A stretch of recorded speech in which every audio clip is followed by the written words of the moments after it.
Hello दोस्तों, स्वागत है आपका आपके अपने यूट्यूब चैनल शिक्षा की मसाल में। आज हम आपको यहाँ पर कराने वाले हैं सीटेट 2019 के प्रश्न पत्र को। सो फ्रेंड्स, चलिए डिस्कस करते हैं सीटेट एग्ज़ाम 2019 का प्रश्न पत्र। Let's start our class. Friends, ये है सीटेट 2019 का प्रश्न पत्र, जिसमें हम आपसे सबसे पहले डिस्कस करेंगे चाइल्ड डेवलपमेंट एंड पेडागोगी को। तो चलिए शुरू करते हैं अपनी आज की क्लास। इसमें पहला क्वेश्चन है, छात्र केंद्रित शिक्षा शास्त्र की क्या विशेषता है। पहला ऑप्शन है यंत्रवत याद करना, मतलब रोड लर्निंग। दूसरा है योग्यता के आधार पर विद्यार्थियों को नामांकित करना तथा वर्गीकृत करना, मतलब कमज़ोर बच्चों को एक अलग ग्रुप बना दिया जाए और जो मजबूत बच्चे हैं, पढ़ने में तेज़ बच्चे हैं, उनको एक अलग ग्रुप बना दिया जाए इस आधार पर। या केवल पाठ्य पुस्तकों पर निर्भर होना, या बच्चों के अनुभवों को प्रमुखता देना। तो हम आपको बता दें, इसका राइट आंसर होगा ऑप्शन नंबर डी, मतलब बच्चों के अनुभवों को प्रमुखता दी जानी चाहिए।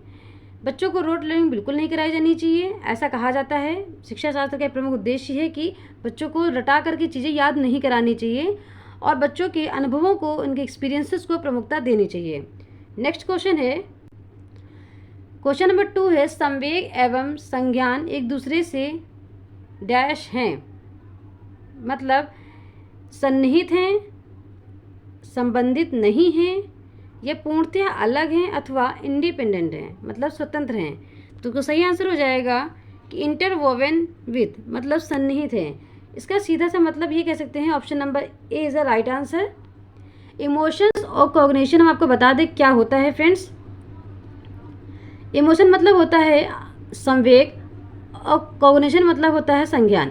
इसका मतलब होता है, इससे हम कह सकते हैं जिसमें तर्क होते हैं, विचार को तार्किक तौर पर जब हम रखते हैं तो वो हो जाता है कॉग्निशन, और उन विचारों का कहाँ पर किन परिस्थितियों में किस तरीके से प्रयोग करना है वो बताता है हमारा संवेग। तो इस प्रकार से संवेग और संज्ञान ये एक दूसरे से सन्निहित हैं, यानी कि एक दूसरे में अंतर्निहित हैं, एक दूसरे के पूरक हैं।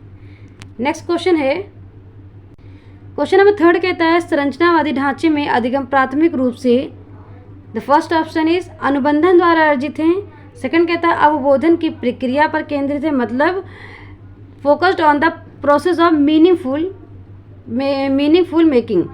थर्ड ऑप्शन है यंत्रवत याद करना, और फोर्थ ऑप्शन है प्रबलन पर केंद्रित। तो right answer is option number B.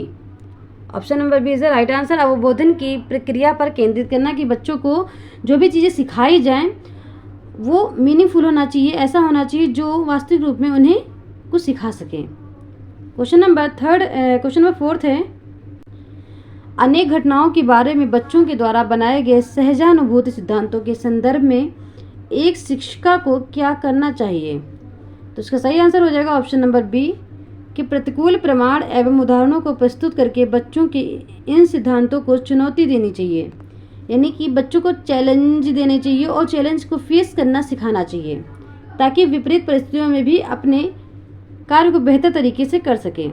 ये कहता है हमारा सहजानुभूति सिद्धांत। नेक्स्ट क्वेश्चन है, क्वेश्चन नंबर 5 है, बच्चों को अधिगम गतिविधियों में भागीदारी करने के लिए लगातार पुरस्कार देना व दंड का प्रयोग करने से क्या प्रभाव पड़ता है। पहला ऑप्शन कहता है कि यह बच्चों के प्रदर्शन आधारित लक्ष्यों के बजाय निपुणता पर ध्यान देने के लिए प्रोत्साहित करेगा। दूसरा कह रहा है कि अधिगम में बच्चों की स्वाभाविक अभिरुचि तथा जिज्ञासा कम होती है। थर्ड ऑप्शन है कि अब बाहरी अभिप्रेरणा कम होती है, और चौथा कह रहा है कि आंतरिक अभिप्रेरणा बढ़ती है। तो हम आपको बता दें कि option number B is the right answer, मतलब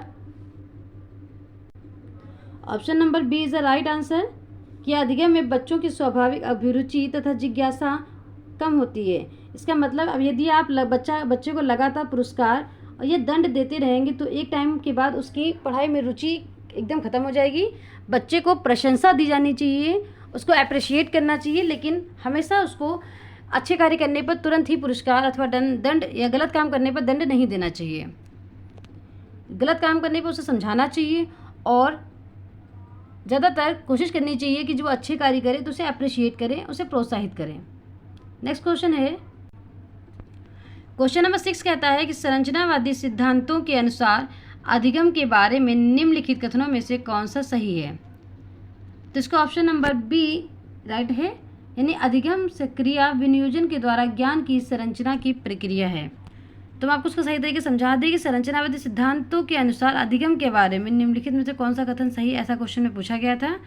तो कह रहे हैं कि the learning is the process of construction of the knowledge by the active engagement. मतलब यदि बच्चा एक्टिव होकर के लर्निंग में एक्टिव रहता है, चीज़ें सीखने में एक्टिव होकर के कार्य करता है, पार्टिसिपेट करता है, तो वो चीज़ों को जल्दी सीखता है। इसलिए बच्चों को इंगेज रहने के लिए उन्हें प्रोत्साहित करना चाहिए, मोटिवेट करना चाहिए। नेक्स्ट क्वेश्चन है, क्वेश्चन नंबर 7 है, विद्यार्थियों को स्पष्ट उदाहरण एवं गैर उदाहरण देने के क्या परिणाम होते हैं। यानी कि जब टीचर्स बच्चों को सिखाता है तो जो उदाहरण के द्वारा बच्चों को समझाने का प्रयास करता है या बिना उदाहरण दिए भी कुछ चीज़ समझाता है तो उसका क्या परिणाम निकलता है। तो option number C is the right answer कि अवधारणात्मक परिवर्तनों को प्रोत्साहित करने के लिए यह एक प्रभावशाली तरीका है। यानी कि बच्चों को उसका कंसेप्ट क्लियर करने के लिए जो उदाहरण देकर के समझाना एक बेहतर तरीका माना जा सकता है, क्योंकि इससे बच्चों को सारी चीज़ें बहुत ज़्यादा क्लियर तरीके से समझ में आ जाती हैं। इसलिए बच्चों को उदाहरण देकर समझाना ज़्यादा उचित है। नेक्स्ट क्वेश्चन है, क्वेश्चन नंबर 8 है, एक प्राथमिक विद्यालय की अध्यापिका बच्चों को एक प्रभावशाली समस्या समाधानी प्रॉब्लम सॉल्विंग समस्या समाधान बनने के लिए किस प्रकार से प्रोत्साहित कर सकती है। क्वेश्चन रिपीट कर दे रहे हैं कि एक प्राथमिक विद्यालय की अध्यापिका बच्चों को एक प्रभावशाली समस्या समाधानकर्ता बनने के लिए किस प्रकार से प्रोत्साहित कर सकती है। तो गलत उत्तरों को, पहला ऑप्शन इसमें कह रहा है कि गलत उत्तरों को अस्वीकार करके एवं दंडित करके, दूसरा है बच्चों को सहजानुभूति अनुमान लगाने के लिए प्रोत्साहित करके तथा उसी पर आधारित विचार मंथन करके, तीसरा है प्रत्येक छोटे कार्य के लिए भौतिक पुरस्कार देके या केवल प्रक्रियात्मक ज्ञान बल पर महत्व दे करके। तो हम आपको बता दें इसका सही आंसर हो जाएगा ऑप्शन नंबर बी, मतलब बच्चों को विचार मंथन के लिए प्रोत्साहित किया जाए, बच्चों को प्रॉब्लम को सॉल्व करने के लिए और अपने ब्रेन को तेज करने के लिए प्रोत्साहित किया जाना चाहिए कि बच्चे अपने प्रॉब्लम का सोल्यूशन खुद ढूंढ सकें, इसमें सक्षम हो सके। तो इस प्रकार से बच्चों को विचार मंथन करने के लिए प्रेरित करना चाहिए, ना कि बच्चों को गलत उत्तर को अस्वीकार करके और दंडित करके उसको समझाना चाहिए या छोटे छोटे चीज़ों के लिए बच्चों को पुरस्कार नहीं देना चाहिए। ठीक है, तो इस प्रकार से option number B is the right answer. Next question है, क्वेश्चन नंबर 9 कहता है कि निम्नलिखित में से कौन सी प्रथाएं सार्थक अधिगम को बढ़ावा देती हैं। शारीरिक दंड, जो कि पहले ही गलत हो जाएगा, शारीरिक दंड देना हमारी जो इंक्लूसिव एजुकेशन है उसमें बिल्कुल भी सही नहीं माना जाता है। बच्चों को शारीरिक दंड नहीं देना चाहिए, उन्हें समझाना चाहिए। दूसरा ऑप्शन कह रहे हैं कि सहयोगात्मक अधिगम पर्यावरण, तीसरा कह रहे हैं सतत एवं समग्र मूल्यांकन, चौथा कह रहे हैं निरंतर तुलनात्मक मूल्यांकन। शिक्षा के क्षेत्र में बच्चों में तुलना नहीं करनी चाहिए, इससे बच्चों में हीन भावना आ जाती है। तो इस प्रकार से पहला और चौथा ऑप्शन तो बिल्कुल रॉन्ग हो जाएगा। तो option number D is the right answer, मतलब सेकंड और थर्ड हमारे सही हो जाएंगे। इस प्रकार से option number D is the right answer. Next है, क्वेश्चन नंबर 10 कहता है शिक्षक बच्चों की जटिल अवधारणाओं की समझ को किस प्रकार सहज कर सकते हैं। तो इसका राइट आंसर हो जाएगा ऑप्शन नंबर बी, अन्वेषण परिचर्चा के लिए अवसर उपलब्ध कराते के। मतलब बच्चों की कंसेप्ट को मजबूत करने के लिए टीचर्स को बच्चों के बीच में ग्रुप डिस्कशन कराना चाहिए, जिससे वे और उन्हें अवसर प्रदान करना चाहिए चीज़ों को सीखने के लिए और डिस्कस करने का उन्हें अवसर देना चाहिए, जिससे बच्चे चीज़ों को और ज़्यादा बारीकी से समझ सकेंगे। तो इस प्रकार से option number B is the right answer. Next question है, क्वेश्चन नंबर 11 कहता है कि वैयक्तिक विभिन्नताओं का प्राथमिक कारण क्या है। मतलब the primary cause of the individual variation is. तो पहला ऑप्शन क्या है, पर्यावरणीय प्रभाव, दूसरा है आनुवंशिकता एवं पर्यावरण के बीच जटिल पारस्परिक क्रिया, तीसरा है कि लोगों के द्वारा माता पिता से प्राप्त आनुवंशिक संकेत पद्धति या जन्मजात विशेषताएं। तो इसका राइट आंसर हो जाएगा ऑप्शन नंबर बी, मतलब आनुवंशिकता एवं पर्यावरण के बीच जटिल पारस्परिक क्रिया होती है। वैयक्तिक विभिन्नता मतलब जो होता है बच्चे जो होते हैं इंडिविजुअली अगर चीज़ें देखें तो हर बच्चा अलग अलग तरीके का होता है, सबकी जो सीखने की क्षमता होती है वह भी अलग अलग होती है। तो उन्होंने यही पूछा है कि व्यक्तिगत विभिन्नताओं का प्राथमिक कारण, तो इसका कारण क्या हो सकता है। तो हम आपको बता दें कि इसका कारण दोनों ही चीज़ें हो सकती हैं, यानी कि आनुवंशिकता भी हो सकती है और पर्यावरण भी हो सकता है, और ये दोनों ही चीज़ें एक दूसरे पर निर्भर करती हैं। तो इस प्रकार से बच्चे के अलग अलग होने का कारण या उसके इंडिविजुअल वेरिएशन का प्रमुख कारण एनवायरनमेंट और हेरिडिटी दोनों होते हैं। तो option number B is the right answer. Next है क्वेश्चन नंबर 12 है, निम्नलिखित में से कौन सा द्वितीयक सामाजिकरण एजेंसी का उदाहरण है। द्वितीयक सामाजिकरण मतलब बच्चे के, हम आपको बता दें कि बच्चे के जो सामाजिकरण होता है उसका प्रथम कारक जो होता है, प्रथम एजेंसी जो होती है फ्रेंड्स, वो परिवार होता है। ठीक है, प्रथम एजेंसी जहाँ से बच्चा चीज़ें सीखता है वो परिवार, और सेकंड नंबर पर आता है विद्यालय। सेकंड नंबर पर फ्रेंड्स क्या आता है, उसका स्कूल। ठीक है, तो इस प्रकार से हम क्या कह सकते हैं कि बच्चे के सीखने के जो प्राथमिक कार्य एजेंसी है वो परिवार हो जाएगा, और दूसरा जो एजेंसी हो जाएगी वो उसका विद्यालय हो जाएगा। क्वेश्चन नंबर 12 है, निम्नलिखित में से कौन सा द्वितीयक सामाजिकरण एजेंसी का उदाहरण है। Option number A is the right answer. यानी कि हम आपको बता दें कि बच्चे के सीखने की यदि हम बात करते हैं तो बच्चे के सीखने के लिए उसको सामाजिकरण या अन्य चीज़ों का अनुभव देने के लिए जो परिवार होता है वो प्राथमिक एजेंसी माना जाता है, जबकि जो विद्यालय होता है वो द्वितीयक एजेंसी माना जाता है। ये क्वेश्चन सीटेट 2020 की पेपर में भी पूछा गया था और यहाँ पे रिपीटेड पूछा गया है। बस यहाँ पर उन्होंने द्वितीयक सामाजिकरण एजेंसी पूछा है, वहाँ पर प्राथमिक और द्वितीयक दोनों पूछा था।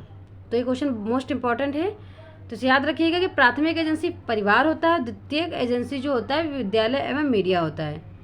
तो यहाँ पर सिर्फ द्वितीयक पूछा है, इसलिए सही आंसर हो जाएगा option number A. Next question है, क्वेश्चन नंबर 13 है कि निम्नलिखित अवधि में से किसमें शारीरिक वृद्धि एवं विकास तीव्र गति से घटित होता है। Option number C is the right answer. मतलब शैशवावस्था एवं प्रारंभिक बाल्यावस्था में, ये वो अवस्था होती है जब शारीरिक वृद्धि, जो व्यक्ति की जो शारीरिक वृद्धि होती है कम होती है और विकास की गति भी धीमे धीमे कम हो जाती है। इस प्रकार से हम कह सकते हैं कि बच्चे में जो विकास होता है वो शारीरिक, जो शैशवावस्था होता है उस समय तो होता है तेजी से, परंतु बाल्यावस्था तक वो धीमे धीमे कम हो जाता है और फिर किशोरावस्था में पुनः जो है फिर वो बढ़ता है। ठीक है, नाउ नेक्स्ट क्वेश्चन है, क्वेश्चन नंबर 14 है, निम्नलिखित में से कौन सा विकास का सिद्धांत नहीं है। तो option number B is the right answer कि विकास सार्वभौमिक है तथा सांस्कृतिक संदर्भ इसे प्रभावित नहीं करते हैं।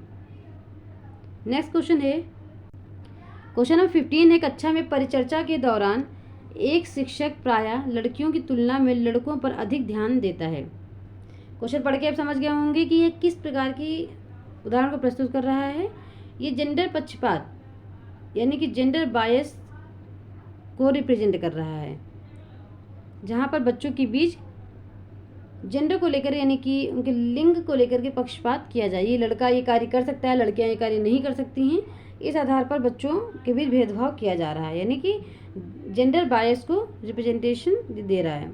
नेक्स्ट क्वेश्चन है, क्वेश्चन नंबर 16 कहता है बच्चों में जेंडर रूढ़िवादिता यानी कि जेंडर स्टीरियोटाइप एवं जेंडर भूमिका अनुरूपता को कम करने के लिए निम्नलिखित में से कौन सी पद्धति प्रभावशाली है। क्वेश्चन नंबर हम आपको रिपीट कर दे रहे हैं, which of the following is effective strategy to reduce children's gender stereotyping and gender role conformity. पहला ऑप्शन है जेंडर पृथक खेल समूह बनाना, दूसरा कहता है कि जेंडर पृथक करने की व्यवस्था, बैठक की व्यवस्था करना, तीसरा है जेंडर पक्षपात के बारे में परिचर्चा करना, चौथा है जेंडर विशिष्ट भूमिकाओं को महत्व देना। तो हमको बता दें कि इसकी अनुरूपता को कम करने के लिए सबसे प्रभावशाली तरीका ये है कि इस पर चर्चा की जानी चाहिए। जब इस पर डिस्कशन होगा तो हो सकता है कुछ ऐसा चीज़ निकल के आए जिससे इस पक्षपात को कम किया जा सके, सही निर्णय निकल कर सामने आ सकता है। नेक्स्ट क्वेश्चन नंबर 17 है कि निम्नलिखित में से किस मनोवैज्ञानिक ने बच्चों को ज्ञान के सक्रिय जिज्ञासु के रूप में देखते हुए उनके चिंतन पर सामाजिक एवं सांस्कृतिक विषय वस्तुओं के प्रभाव को महत्व दिया है। ध्यान रखिएगा, जहाँ पर बच्चे के सक्रिय भागीदारी की बात की जाए, उसके जिज्ञासा को बढ़ाने की बात की जाए, अथवा जहाँ पर सामाजिक एवं सांस्कृतिक चिंतन की बात कर दी जाए, तो वहाँ पर हमारे प्रमुख रूप से लेव वाइगेस की ही प्रायोरिटी में रहेंगे इन्होंने, क्योंकि इन्होंने ही सामाजिक सांस्कृतिक चीज़ों पर बात की है, इसे बढ़ावा इन्होंने ही दिया है। नेक्स्ट है क्वेश्चन नंबर 18 है, भाषा के अर्जन एवं विकास के लिए सर्वाधिक संवेदनशील अवधि कौन सी है। तो इसका सही आंसर हो जाएगा ऑप्शन नंबर डी, प्रारंभिक बाल्यावस्था, जिसमें बच्चे के भाषा का अर्जन होता है, बच्चा भाषा को सीखता है, यानी भाषा के अर्जन और विकास के लिए सर्वाधिक संवेदनशील अवस्था प्रारंभिक बाल्यावस्था मानी जाती है, क्योंकि बच्चा यहाँ पे भाषा को समझने लगता है, बच्चा भाषा को सीखने लगता है, ठीक है। और यह अवस्था कहीं ना कहीं 6 से 9 वर्ष तक के बीच की मानी जाती है। बच्चा वार्तालाप करने लगता है, धीमे धीमे कहानी सुनने लगता है और चीज़ों को समझने लगता है, उसकी ज्ञान का विकास होने लगता है, भाषा ज्ञान को समझने लगता है। नेक्स्ट है क्वेश्चन नंबर 19 है, निम्नलिखित में से कौन सी लॉरेंस कोहलबर्ग के द्वारा प्रस्तावित नैतिक विकास की एक अवस्था है। नैतिक विकास की अवस्था मतलब बच्चों को इसमें नैतिकता सिखाई जाती है, तो वो अवस्था हो जाएगी सामाजिक अनुबंध अभिविन्यास की अवस्था। Option number D is the right answer. Next है क्वेश्चन नंबर 20 है कि निम्नलिखित व्यवहारों में से कौन सा जीन पियाजे के द्वारा प्रस्तावित मूर्त संक्रियात्मक अवस्था की विशेषित करता है।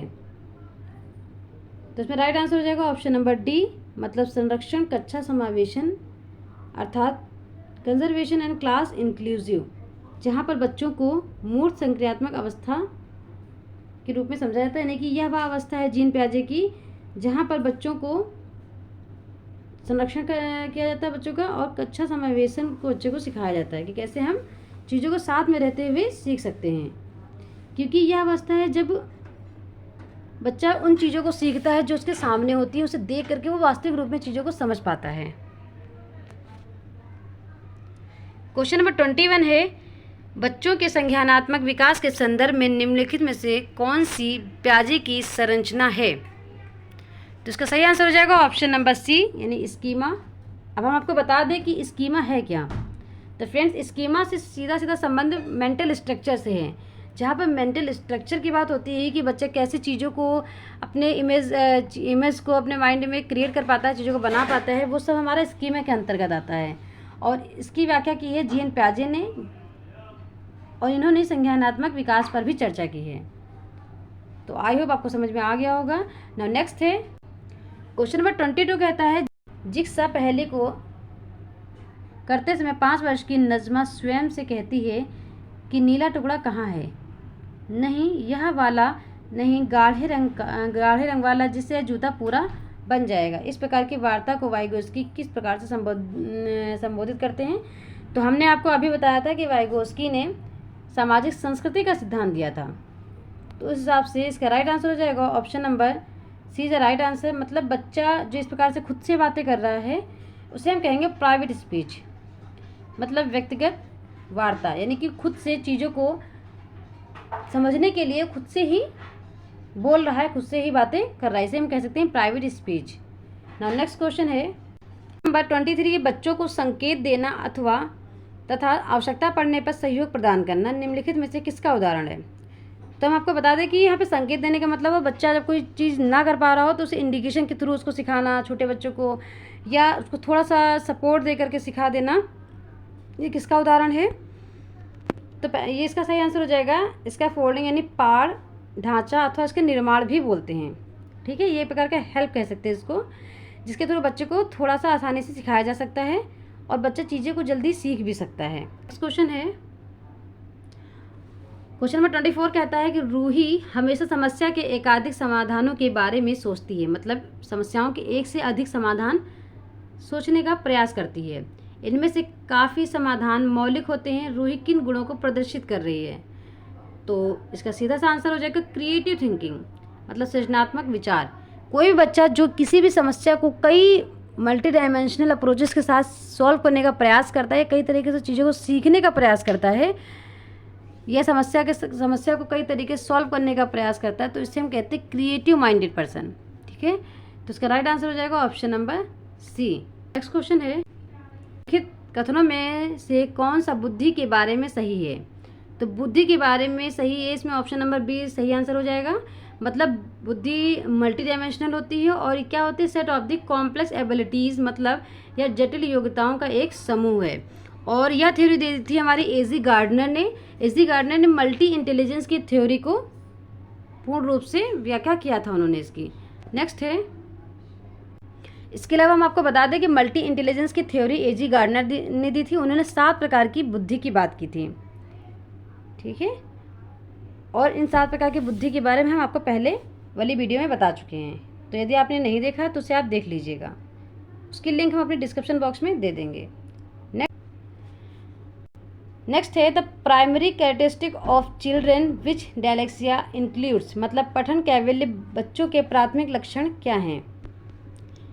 यानी ऐसे बच्चे जिनके अंदर ये डिसलेक्सिया पाया जाता है, उनके प्राथमिक लक्षण क्या हैं। यानी कि धारा प्रवाह की अक्षमता, यानी बच्चे फ्लो में किसी भी चीज़ को नहीं पढ़ पाते हैं, नहीं बोल पाते हैं, ऐसी समस्या को बोलते हैं डायलेक्सिया, यानी कि पठन कैवल्य की समस्या। नेक्स्ट क्वेश्चन है, क्वेश्चन नंबर 28 कहता है कि शिक्षा का अधिकार अधिनियम 2009 में उल्लेख की गई समावेशी शिक्षा यानी इंक्लूसिव एजुकेशन की अवधारणा निम्नलिखित में से किस पर आधारित है। ऑप्शन नंबर ए है कि द अधिकार आधारित मानवतावादी परिप्रेक्ष्य। दूसरा ऑप्शन कहता है कि मुख्यतः व्यावसायिक शिक्षा उपलब्ध करा करके अशक्त बच्चों को मुख्य धारा में शामिल करना। तीसरा है व्यवहारवादी सिद्धांत। चौथा कहता है अशक्त बच्चों के प्रति एक सहानुभूति अभिवृत्ति। तो इसका सही आंसर हो जाएगा ऑप्शन नंबर ए, मतलब अधिकार आधारित मानवतावादी परिप्रेक्ष्य, जिसमें हम बच्चों को समावेशी शिक्षा आधारित चीज़ों को सिखा सकते हैं कि ऐसी शिक्षा जो सभी छात्रों के लिए एक समान हो, जहाँ पर सभी बच्चों को एक समान शिक्षा प्रदान की जाए, एजुकेशन फॉर ऑल के उद्देश्य से। क्वेश्चन नंबर 29 है कि शिक्षण अधिगम प्रक्रिया में वंचित समूह से संबंधित विद्यार्थियों के द्वारा सहभागिता कम होने की स्थिति में एक शिक्षक को क्या करना चाहिए। तो राइट आंसर हो जाएगा ऑप्शन नंबर बी, मतलब अपनी शिक्षण पद्धति पर विचार करना चाहिए। यानी जो टेक्निक का प्रयोग करके टीचर पढ़ा रहा है उस पर उसे ध्यान देना चाहिए और बच्चों की सहभागिता की में सुधार करने के लिए नए तरीके ढूंढना चाहिए। मतलब टीचर को ऐसे टेक्निक्स का प्रयोग करना चाहिए पढ़ाते समय जिससे बच्चों के अंदर रुचि पैदा हो और बच्चे चीज़ों को ज़्यादा से ज़्यादा सीखने के लिए प्रेरित हो सकें। नाउ नेक्स्ट और लास्ट क्वेश्चन 30 है कि एक समावेशी कक्षा में एक शिक्षक को विशिष्ट शैक्षिक योजनाओं को, तो पहला ऑप्शन कहता है सक्रिय रूप से तैयार करना चाहिए। सेकंड कह रहा है तैयार करने के लिए हतोत्साहित करना चाहिए। तीसरा कह रहा है कि तैयार नहीं करना चाहिए। और चौथा है कभी कभी तैयार करना चाहिए। तो फ्रेंड्स, हमने शॉर्ट वीडियो में कुछ अपने टैग वर्ड्स को डाला है, नेगेटिव पॉजिटिव टैग वर्ड, तो आप उन्हें देख लीजिएगा, जहाँ से आप करेक्ट आंसर तक पहुँचने में आपको बहुत ही ज़्यादा सहायता मिलेगी। काफ़ी प्रॉफिट होगा फ्रेंड्स, क्योंकि वहाँ पर हम आपको बताए हैं कि किस प्रकार से हमें टैग वर्ड्स का प्रयोग करना चाहिए। तो देखिए हम आपको सिखाते हैं कि फ्रेंड्स यहाँ पर ऑप्शन नंबर बी में देखिए कि आपको मिला है डिस्करेज यानी हतोत्साहित शब्द। ये एक निगेटिव टैग वर्ड है जो कि ये शो करता है कि ये ऑप्शन रॉन्ग है, क्योंकि बच्चों को कभी भी हतोत्साहित नहीं करना चाहिए। दूसरा है तैयार नहीं करना, ये भी एक निगेटिव टैग वर्ड शो कर रहा है। बच्चों को तैयार करना चाहिए ताकि वो चीज़ें बढ़ कर के सीख सकें आगे आकर के। कभी कभी तैयार नहीं करना चाहिए, बच्चों को कभी कभी नहीं बल्कि हमेशा तैयार कर रखना चाहिए ताकि बच्चे पार्टिसिपेट करें और ज़्यादा चीज़ों को सीखें। तो इस प्रकार से तीनों ही ऑप्शन रॉन्ग हो जाएंगे और आपका ऑप्शन नंबर ए राइट हो जाएगा। बच्चों को सक्रिय भागीदारी करने के लिए तैयार करना चाहिए। तो आई होप फ्रेंड आपको टैग वर्ड्स का यूज़ करना भी आ गया होगा और आपको सभी क्वेश्चन आसानी से समझ में भी आए होंगे। सो फ्रेंड्स, ऐसे ही और भी वीडियोस के लिए जुड़े रहिए हमारे चैनल शिक्षा की मिसाल के साथ। और फ्रेंड्स, हम नेक्स्ट वीडियो में हम इसका 2018 का पेपर आपके साथ सॉल्व करेंगे। सो फ्रेंड्स, यदि भी हमारे चैनल पर नए हैं और हमारे वीडियोस को पहली बार देख रहे हैं तो हमारे चैनल को सब्सक्राइब जरूर कर लीजिएगा। और यदि आपने इसका पहला पार्ट नहीं देखा यानी 2020 का यदि आपने पेपर सॉल्व नहीं किया है तो डिस्क्रिप्शन बॉक्स में उसकी लिंक हम दे देंगे, आप वहाँ से जाके सॉल्व कर सकते हैं। सो फ्रेंड्स, चलिए मिलते हैं अपनी नेक्स्ट क्लास में। Till keep learning, keep growthing. Thank you for watching.